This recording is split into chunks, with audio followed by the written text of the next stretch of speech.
How's it, guys? So this is the new first Ascent Stamina tent. It is an ultra compact, lightweight, one person hiking and bikepacking and basically adventure tent. Anything that you need a lightweight tent for that stows away nice and small. As you can see, really compact. It's the tent for you. It is it has it weighs 1.9 kilograms, has a 2000 millimeter fly sheet, water column fly sheet, and 3000 milliliter water column ground sheet, and it is 230 centimeters long, 105 centimeters wide, with 45 centimeter vestibules at its widest point, and 70 centimeters wide down at the feet. It comes with both aluminium and steel tent pegs, so predominantly it has these steel tent pegs, and then it also has in the bag a couple of these really nice lightweight aluminium tent pegs. It's one of the things that I am going to change for this tent for myself, is to replace all of these. That they're not particularly heavy, but they do bend, with these aluminium tent pegs that are probably about half the weight of the steel ones, but they just last better as well. And then it also has aluminium poles, so it's both lightweight and strong. I'm going to pitch it for you and show you what it looks like. Hopefully I'll do a better job of pitching it than I did on our bikepacking trip a week ago, but I'll show you what it looks like once it's erect.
So there you have it, the first Ascent Stamina one-person hiking tent, pitched and assembled there behind me. You can see height-wise it is 80 centimeters is the maximum height.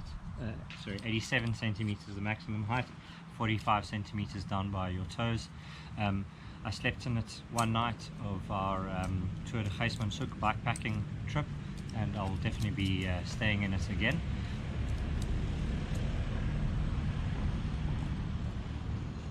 And we'll write up a full review to go with this video, and I'll post that review, the link to that review, in the description, in the video description. I've spent quite a bit of time camping in First Ascent's two-man tent, the Starlight 2. That one is significantly bigger and is a traditional dome style tent. One weighs 2.8 kilograms compared to this 1.9. I've bikepacked with that on my handlebars, and I've also bikepacked with it broken up between myself and a riding partner who carried the other half of the tent.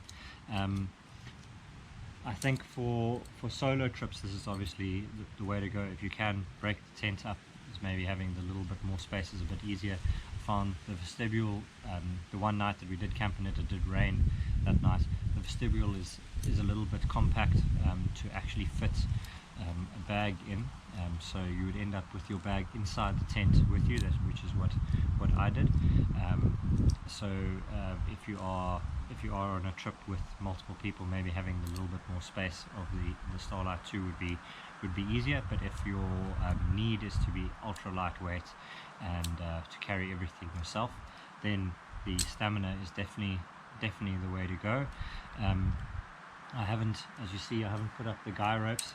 The 3 aluminium pegs that it come with is obviously intended for the guy ropes, but I've just pitched it in the garden here and don't really need the guy ropes. It seems to be really nice and sturdy. I didn't get wet at all in it. We had a bit of a thunderstorm on the trip, and big droplets of rain fell, and despite my bag being pushed up against the inner of the tent, and my feet at times being pushed up against the inner of the tent, didn't get wet at all, and actually got really hot in the tent.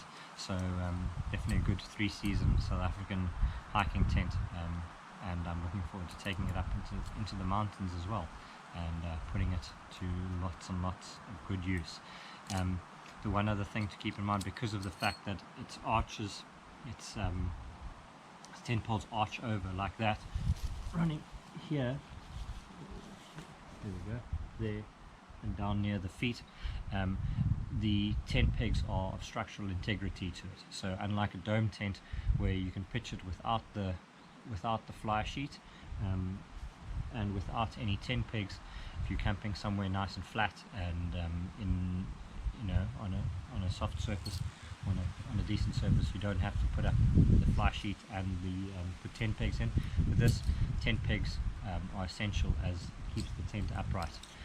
So you actually need to brace against those the 2 tent poles that on their own would just collapse inwards.